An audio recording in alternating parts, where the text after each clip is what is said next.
जय हिंद दोस्तों, स्वागत है फिर से आपका अपने चैनल वकील बाबू में। दोस्तों, आज हम फिर से एक ऐसी सच्ची घटना के साथ आपके सामने आए हैं जिसे सुन के आपका दिल दहल उठेगा, और एक ऐसी घटना जिसकी शायद आपने कल्पना भी नहीं की होगी। दोस्तों, ये घटना सन 2016 में उत्तर प्रदेश के गोरखपुर जिले के शाहपुर नगर के अशोकपुरम कॉलोनी में हुआ। अशोकपुर कॉलोनी में, जी हाँ दोस्तों, उत्तर प्रदेश के गोरखपुर जिला, जहाँ से आज के हमारे माननीय मुख्यमंत्री जी का भी अपना एक गृह जनपद है। दोस्तों, सन 2016 में एक ऐसी घटना गोरखपुर जिले के शाहपुर नगर में हुआ। शाहपुर बेसिकली एक इलाका है गोरखपुर जिले का, जहाँ एक ऐसी घटना घटी जिसको सुनने के बाद पूरी उत्तर प्रदेश पुलिस परेशान हो गई सॉल्व करने के लिए। अंत में जाके ये केस सॉल्व तो जरूर हुआ, परंतु ये केस ऐसे मोड़ पे जाके सॉल्व हुआ जिसे सुन के पुलिस तक हैरान रह गई कि कोई व्यक्ति ऐसा भी कर सकता है। जी हाँ दोस्तों, ये बात हो रही है गोरखपुर जिले के शाहपुर नगर के अशोकपुर कॉलोनी में रहने वाले यादव परिवार की। यादव फैमिली, जिसमें बड़े भाई थे, इनका नाम था राजकुमार यादव, जो कि पेशे से पुलिस थे, और इनके छोटे भाई जिनका नाम था ओम प्रकाश यादव, जो कि पेशे से डॉक्टर थे। राजकुमार यादव जो कि पेशे से पुलिस थे, इनकी ड्यूटी कहीं बाहर लगी हुई थी, और ओम प्रकाश यादव का गोरखपुर में ही अपना क्लिनिक था जो कि बहुत अच्छा चलता था। ओम प्रकाश यादव का अपना एक 4 साल का बेटा था। उनकी पत्नी अर्चना यादव थी, जो कि बहुत हंसी खुशी गोरखपुर में रह रहे थे। ओम प्रकाश यादव अपने घर में कंस्ट्रक्शन का काम शुरू करवाते हैं सन 2016 जनवरी में। नियमित तौर पे वर्कर आते, काम करते, फिर शाम को चले जाते। डेली सुबह जब वर्कर आते तो ओम प्रकाश यादव को आवाज़ लगाते, ओम प्रकाश यादव बाहर आते, उनको काम समझाते और फिर अंदर जाते, फिर तैयार होते, अपने क्लिनिक चले जाते। ये नियमित का प्रोसेस था। लेकिन 21 जनवरी सन 2016 ये सेम सुबह नॉर्मल दिनों की तरह शुरू होता है। वर्कर 9 साढ़े 9 बजे के करीब घर पे आते हैं, परंतु वो जब ओम प्रकाश यादव को आवाज़ लगाते हैं तो घर से ओम प्रकाश यादव नहीं निकलते। 1 बार, 2 बार, 3 बार, 10 बार, 20 बार आवाज़ लगाते, कोई नहीं निकलता। उसके बाद वर्कर जब दरवाजे को ऐसे थोड़ा सा धक्का देते हैं तो दरवाजा खुला था और दरवाजा खुल जाता है। उसके बाद वर्कर अंदर जाते हैं, और अंदर जाते ही जो सामने का पहला कमरा पड़ता है उसका भी दरवाजा खुला था, और जब वो देखते हैं तो वहाँ ओम प्रकाश यादव की लाश बेड पे पड़ी हुई थी, और उनके 4 साल का बेटा भी उसी बेड पे मरा हुआ पड़ा हुआ था। खून नीचे सिर से उनके टपक के गिर रहा था, और पूरा कमरा खून से लाल पड़ा था। इसके बाद से वर्कर को एक आवाज़ सुनाई देती है, बगल वाले कमरा कोई भड़बड़ा रहा था कि खोल लो दरवाजा। वर्कर को कुछ नहीं समझ में आता। लाश देखने के बाद वो घबरा के चिल्लाते हुए फर्स्ट फ्लोर पे आते हैं, ग्राउंड फ्लोर पे। Basically Om Prakash Yadav first floor पे रहते थे, फिर वो दौड़ते होते ग्राउंड फ्लोर पे आते हैं। फिर ग्राउंड फ्लोर पे जितने भी लोग रहते हैं वो भागते भागते ऊपर जाते हैं, और जब जाके देखते हैं तो ओम प्रकाश यादव मरा हुआ पड़ा हुआ था। फिर जैसे ही सब लोग ऊपर जाते हैं और पैरों की आहट या आवाज़ सुन के फिर बगल वाले कमरे से भड़बड़ाने की आवाज़ आती। जब अन्य जो लोग मौजूद थे, जब वो बगल का कमरा खोलते हैं तो उनकी ओम प्रकाश यादव की पत्नी अर्चना यादव उस रूम से बाहर निकलती हैं, और उसके बाद से वो तुरंत अपने पति के रूम में भागते हुए जाती हैं, और जब देखती हैं कि उनका पति और 4 साल का बेटा मरा पड़ा है तो अर्चना यादव पूरी तरह बेहोश हो जाती हैं उसी कमरे में। उसके बाद उनकी पत्नी को नीचे लाया जाता है, उसके बाद उनको हॉस्पिटल में भेजा जाता है। इसके बाद से इसकी खबर तुरंत उनके बड़े भाई राजकुमार यादव को दी जाती है। उसके बाद राजकुमार यादव तुरंत अपनी ड्यूटी से गोरखपुर के लिए रवाना हो जाते हैं। उसके बाद से ये वहाँ के नज़दीकी police station Shahpur police station में इसकी खबर दी जाती है। शाहपुर पुलिस स्टेशन से वहाँ के दरोगा, वहाँ के एसएचओ, वहाँ के सारे पुलिसकर्मी, क्योंकि परिवार में 2 सदस्य की मृत्यु हो गई है, मार दिया गया है, हत्या की गई है। उसके बाद पुलिस आती है, तुरंत इन्वेस्टिगेशन अपनी शुरू करती है, परिवार के सभी सदस्य से पूछताछ करने लगती है, और पुलिस को सबसे पहला शक होता है वहाँ काम कर रहे वर्कर्स पे, क्योंकि किसी को सबसे पहला शक होगा अगर किसी बिल्डिंग में काम चल रहा होगा तो वहाँ काम कर रहे वर्कर्स के ऊपर। पुलिस फिर वर्कर से पूछताछ शुरू कर देती है, लेकिन वर्कर से पूछने के बाद पुलिस को कुछ नहीं मिलता है। उसके बाद से पुलिस उनके परिवार के सभी सदस्यों से पूछताछ करने लगती है। यहाँ दोस्तों हमें एक चीज़ समझना है, वो जो बिल्डिंग था 2 फ्लोर का था। फर्स्ट फ्लोर पे ओम प्रकाश यादव का परिवार रहता था, और ग्राउंड फ्लोर पे उनकी माताजी और अन्य उनका सभी परिवार रहता था, राजकुमार यादव का परिवार रहता था। दोस्तों, जब परिवार वालों से इन्वेस्टिगेशन और पूछताछ की गई तो फिर उनकी माता, ओम प्रकाश यादव की माता का नाम था बागेश्वरी देवी। बागेश्वरी देवी बताती हैं कि ये ओम प्रकाश यादव की दूसरी शादी है। ओम प्रकाश यादव की शादी सन 2007 में एक सिंगापुर की लड़की से हुई थी, जो कि बेसिकली उनका परिवार गोरखपुर का ही है, परंतु वो वहाँ पे काम धंधा नौकरी बिजनेस करते हैं, इसलिए उनका पूरा परिवार सिंगापुर रहता है। तो पुलिस ने पूछा कि फिर वो लड़की कहाँ है भाई? तो उनकी माँ बागेश्वरी देवी बताती हैं कि सन 2007 में ओम प्रकाश यादव की शादी तो हुई, परंतु वो सिंगापुर में रहने वाली लड़की यहाँ के घर में रहना, घर का सारा काम करना, झाड़ू पोछा बर्तन किचन, और यहाँ रहना बिना नौकरी के उसके लिए बहुत कठिन हो रहा था। शादी के 6 महीने बाद ही वो सिंगापुर वाली लड़की डाइवोर्स देती है और फिर सिंगापुर चली जाती है, और वहाँ एक बैंक में जॉब करती है। पुलिस फिर इसके बाद इन्वेस्टिगेशन में जुट जाती है। फिर उस सिंगापुर के परिवार के सदस्यों से पूछताछ की जाती है, परंतु उससे भी खास कुछ पुलिस को नहीं मिलता। पुलिस पूरी तरह से फंसी हुई है कि इस केस को कैसे सॉल्व किया जाए। अभी तक ये केस नॉर्मल चल रहा था, परंतु ओम प्रकाश यादव की पत्नी अर्चना यादव के पिता दीपचंद यादव, जो कि पीएससी में थे, और उस समय उनकी ड्यूटी लखनऊ के सीएम आवास में लगी हुई थी। तो जैसे उन्हें घटना पता चलता है तो तुरंत वो सीएम ऑफिस से फोन कराते हैं गोरखपुर के एसपी को। उसके बाद से जैसे सीएम ऑफिस से फोन आता है, ये केस एक हाई प्रोफाइल केस बन जाता है।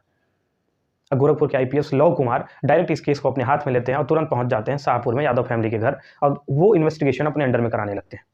क्योंकि अब ये केस पूरी तरह से मीडिया में ट्रायल होने लगी थी, सारे न्यूज में छप चुका था और ये हाई प्रोफाइल केस बन चुका था, क्योंकि सीएम डायरेक्ट इस केस को हैंडल कर रहे थे। उसके बाद से दोस्तों जब इन्वेस्टिगेशन और किया जाता है तो अर्चना यादव की सास यानी कि बागेश्वरी देवी बताती हैं कि सन 2007 में जब ओम प्रकाश यादव का डाइवोर्स हुआ, फिर सन 2009 में इसकी दोबारा शादी अर्चना यादव से हुई, जिनके पिता दीपचंद यादव थे, जिन्होंने सीएम ऑफिस से फोन कराया था। उसके बाद से वो बताती हैं कि जब अर्चना यादव की शादी हुई कुछ महीने सारी चीजें ठीक चली। उसके बाद से अर्चना यादव अपने पति से कहने लगी कि मुझे कहीं और रहना, मैं इतने बड़े परिवार का काम धाम सारी चीजें नहीं कर सकती, क्योंकि मैं पूरी तरह से थक जाती हूँ। 2009 में शादी इन दोनों की हुई। 2012 में ओम प्रकाश यादव और अर्चना यादव का एक लड़का पैदा हुआ, जिसका नाम इन्होंने रखा नितिन यादव। 2012 में जब इनका लड़का पैदा हुआ, उसके बाद से अर्चना यादव और जोर देने लगी कि अब हमसे काम नहीं हो पाएगा, एक बच्चा भी संभालो, इतना बड़ा परिवार भी संभालो। परंतु ओम प्रकाश यादव ने साफ तौर पर मना कर दिया कि मैं अपने परिवार को छोड़ के कहीं और बाहर नहीं रहूंगा। जब ये बात परिवार के अन्य सदस्यों को पता चली तो उनकी मां बागेश्वरी देवी, उनका बड़ा भाई राजकुमार यादव ने खुद कहा कि अच्छा ठीक है, आप इसी बिल्डिंग के ऊपर वाले फ्लोर पे तुम और तुम्हारी पत्नी, तुम्हारा बच्चा रहो और तुम अपना अलग बनाओ खाओ। इसके लिए अर्चना यादव भी तैयार थी और ओम प्रकाश यादव भी अपनी पत्नी के दबाव में तैयार हो गए। उसके बाद से ये ऊपर के फ्लोर में रहने लगे, नीचे के फ्लोर में इनका अन्य सभी परिवार के सदस्य रहने लगे। ओम प्रकाश यादव का क्लिनिक बहुत अच्छा चलता था, ये डेली अपनी क्लिनिक जाते, अच्छा पैसा कमाते थे। उसके बाद से अर्चना यादव के पास कोई काम नहीं था, सिर्फ एक लड़का संभालना और पति के लिए खाना बनाना, इससे ज़्यादा कोई काम नहीं था।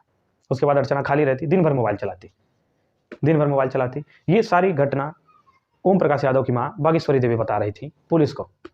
वो फिर बता रही थी कि उसके बाद अर्चना यादव खाली रहती और दिन भर मोबाइल चलाती। उसके बाद इन दोनों के बीच में काफ़ी जो लड़ाइयाँ होती वो हमें नीचे आवाज़ सुनाई देती। और ओम प्रकाश यादव आखिर थे तो इनके बेटे, तो जब वो अपनी पत्नी से लड़ाई करते, परेशान होते, तो वो अपनी माँ बागेश्वरी देवी के पास आके बताते कि आज ऐसी ऐसी चीज़ हुई है।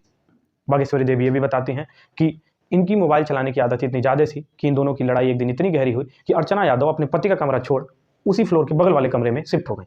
सन 2015 से वो अपने पति के साथ नहीं सोते थे, वो रात में उसी के बगल वाले कमरे, अपने पति के बगल वाले कमरे में सोती और दूसरे कमरे में इनका पति और इनका एक छोटा बेटा नितिन सोते थे। ये रात को खाना वाना खिला के सबको फिर अपने रूम में अकेले आके सोती थी।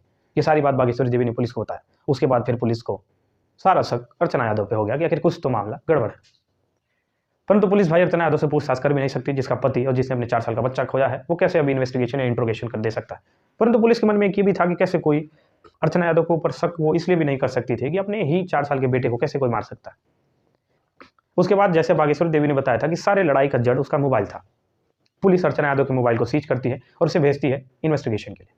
जब इनकी कॉल रिकॉर्डिंग्स, कॉल डिटेल निकाली जाती है तो एक बड़ी कॉमन नंबर पाया जाता है, जिससे तकरीबन डेली 1-2 घंटे बात होती थी। और 21 जनवरी 2016 को जब ये घटना घटी, उसके एक दिन पहले यानी कि 20 जनवरी को भी उस नंबर से कई घंटे बात हुई थी। सबसे बड़ी और दिलचस्प बात यह है कि 21 जनवरी 2016 जिस दिन ये घटना घटी, उस दिन उस पूरे परिवार में कोई नहीं था। परिवार के सभी सदस्य उसी गोरखपुर शहर में अपने किसी रिश्तेदार के यहाँ पार्टी में गए हुए थे। घर पे सिर्फ अर्चना यादव थी, जो कि अपना बताएं कि तबीयत नहीं ठीक है इसलिए वो पार्टी में नहीं गई थी। फिर उनकी मां बागेश्वरी देवी ये भी बताते हैं कि उस दिन पार्टी से ओम प्रकाश यादव और उनका बेटा जल्दी घर आ गए थे, हम लोग थोड़ा लेट आए थे, क्योंकि उनकी पत्नी अर्चना अकेले घर पे थी, इसलिए ओम प्रकाश जल्दी घर चले आए थे। उसके बाद जब कॉल रिकॉर्डिंग चेक की जाती है, जो कॉमन नंबर मिलता, जब उसकी इन्वेस्टिगेशन की जाती है तो पता चलता है ये किसी अजय यादव नाम के व्यक्ति का नंबर है। जब अजय यादव नाम के व्यक्ति की फिर से इन्वेस्टिगेशन शुरू की जाती है तो पुलिस को यह पता चलता है कि ये अजय यादव फिरोजाबाद के रहने वाले हैं और ये जिला पंचायत सदस्य हैं और एक स्कूल के टीचर भी। तो पुलिस अर्चना यादव से पूछताछ करने के बजाय सीधे फिरोजाबाद जाती है और अजय यादव को उठा के लाती है। उसके बाद से क्या, जब अजय यादव के ऊपर टॉर्चर और पुलिस जब अपना तरीका अपनाती है तो अजय यादव सारी चीजें उगल देते हैं। वो बताते हैं कि 2015 से ही ये लोग रिलेशनशिप में थे। फेसबुक पे इसकी मुलाकात अर्चना यादव से हुई थी, फेसबुक पे बातचीत होने लगी। उसके बाद से बात इतना होने लगा कि इन दोनों में फिर प्रेम संबंध की बात होने लगी। उसके बाद ये मिलने भी लगे। सबसे फैक्ट वाली बात अजय यादव ने ये बताई कि अर्चना यादव को मैं लखनऊ मिलने बुलाता था, लखनऊ होटल में ये लोग पूरा दिन भर रात भर रहते थे। उसके बाद फिर ये गोरखपुर जाते थे। अब ये फिर हुआ कि अर्चना यादव को इनके पति ओम प्रकाश यादव लखनऊ कैसे भेज देते थे। अब यहाँ लिंक वाली बात यह आ गई कि अर्चना यादव का अपना मायका भी लखनऊ में ही था, इसलिए किसी को शक भी नहीं होता था। 1-2 साल बाद अर्चना यादव ने खुद अपने परिवार में बता दिया कि अजय यादव हमारे दूर के एक रिश्तेदार हैं जिनसे मैं बात करती हूँ कभी कभी। परंतु फिर ओम प्रकाश यादव को ये चीजें अच्छी नहीं लगी तो उन्होंने अर्चना यादव को बोला कि आप अब अजय यादव से बात नहीं करेंगे। परंतु अर्चना यादव कहाँ मानने वाली। उसके बाद वो फिर अपने पति से लड़ती और बात करती थी। उसके बाद से ये कई बार उसके साथ मिलती, उसके साथ संबंध बनाती, फिर वापस गोरखपुर आती। ये चीज़ें बढ़ती गई, इतनी बढ़ गई कि अर्चना यादव अजय यादव को अपने घर पे ही बुला लेती, गोरखपुर, अपने ससुराल के घर पे, क्योंकि ये ऊपर के फ्लोर पे रहते, दिन भर इनके पति क्लिनिक रहते और ये अपना दूर का रिश्तेदार कह के बुला लेती। दिन भर फिर आराम से मजे करते, शाम को जब इनका पति आते तो पूरा डिनर कराती और फिर उसको भेज देती। पत्नी है साहब, इसके आगे पति कुछ कर ही नहीं पाता है, कुछ नहीं कर पाता है। अभी आपने अतुल सुभाष का भी केस देखा होगा, पत्नी ने क्या करा दिया। दोस्तों ये बिल्कुल कहावत ठीक है कि एक पत्नी घर को बना सकती है तो एक पत्नी घर को उजाड़ भी सकती है।